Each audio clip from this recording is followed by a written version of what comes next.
Hello friends, welcome back to my channel connect with কল্পনাতে স্বাগত জানিয়ে আজকের ভিডিওটা শুরু করছি।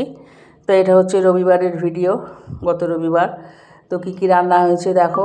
ডাল সিদ্ধ করেছি, আর ওই চিংড়ি মাছের মাথাগুলো রেখে দিয়েছিলাম।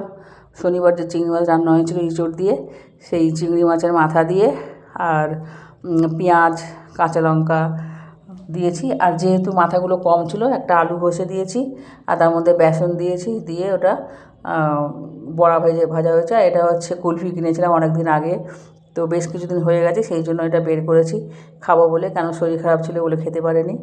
তো এখন এইখানে দেখ কড়ার মধ্যে তেল দিয়েছি, দিয়ে তার মধ্যে অল্পই তেল দিয়েছি, আজকে অল্প তেলে রান্না করব। আর কাঁচা লঙ্কা, তেজপাতা, শুকনো লঙ্কা ফোড়ন দিয়েছি, কোনো গরম মশলা দিইনি। দিয়ে আর ওখানে মাটনটা রান্না হবে। মাটনটা আমি আগে সিদ্ধ করে নিয়েছি যাতে তাড়াতাড়ি হয়ে যায়, কারণ জোগাড় করা কিছু ছিল না, সেই জন্য মাটনটা সিদ্ধ করেছি, করে তারপরে এটা করেছি, তাড়াতাড়ি হয়ে যায়। আর এদিকে দেখো ওই চিংড়ি মাছের মাথা দিয়ে বড়া ভাজা হচ্ছে। আর ছোলার তরকারি করা হয়েছে রাত্রের জন্য, কেননা আমার ছেলের বউ মাটন খায় না, তো সেই জন্য।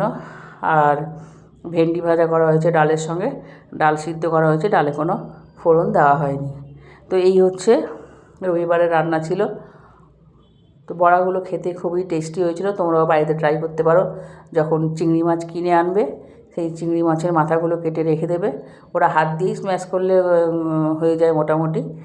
আর এই যে মাছ ভাজা হচ্ছে, তো 3 পিস মাছ ভাজা হচ্ছে, একটা আমার, একটা হচ্ছে আমার হাজব্যান্ডের, কেন আমার ছেলে মাছ খায় না, আর ছেলের বউ মাছ ভাজা খায়, তো ওর মাছটা ভাজা রেখে দেওয়া হবে। আর আমাদের 2 পিস মাছ ঝাল করে নেওয়া হবে। তো পেঁয়াজ রসুন দিয়ে দিয়েছি কড়ার মধ্যে, দিয়ে তারপর ওটা কষে ওর মধ্যে জিরে গুঁড়ো, ধনে গুঁড়ো, হলুদ গুঁড়ো, লঙ্কা গুঁড়ো দিয়ে আর টমেটো পেস্ট দিয়ে ভালো করে কষিয়ে স্বাদ মতো নুন দিয়ে জল দিয়ে দেবো, দিয়ে তারপরে মাছটা দিয়ে ঢাকা দিয়ে দেবো। মাছটা মোটামুটি সিদ্ধ হয়ে গেলে নামিয়ে নেবো। তো ভিডিওটা যদি তোমাদের ভালো লেগে থাকে, তোমরা লাইক, শেয়ার, কমেন্ট এবং সাবস্ক্রাইব করে দিও। আশা করি ভিডিওটা তোমাদের ভালো লাগবে। আর ওই যে ছানা দেখেছিলে, ছানাটা নষ্ট, মানে কেটে গেছিলো দুধটা, তো ওইটা থেকে রসগোল্লা বানিয়েছি, বেশি হয়নি, অল্পই হয়েছে। তো সবাই খেতে খুব ভালো লেগেছে। তো ভিডিওটা এখানেই শেষ করছি, পরের ভিডিওতে আবার তোমাদের সঙ্গে আমার দেখা হবে।